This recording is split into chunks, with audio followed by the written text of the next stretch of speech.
ముందు అనుకున్నాడు గులకరాయి పెట్టి డ్రామా ఆడి ఎన్నికలయ్యే వరకు బ్యాండేజ్ తిరిగిదాం అనుకున్నాడు. ఇప్పుడు అందరూ బ్యాండేజ్ పెట్టుకునే పరిస్థితికి వచ్చారు. ఆ దెబ్బతో బ్యాండేజ్ తీసేశాడు. డ్రామా బయటపడిపోయింది.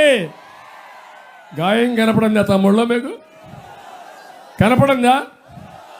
నేనే కదా హత్యా ప్రయత్నం చేశాను గులకరాయితో, అవునా కాదా? బాబాయిని గొడ్డలతో లేపేస్తారు, నారాసుర రక్త చరిత్ర అంటారు. గులకరాయి డ్రామా ఆడతారు.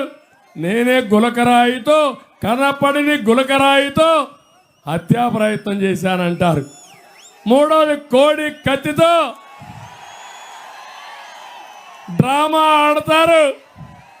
నేనే ఆ కోడి కత్తి తీసి గుచ్చానంటారు.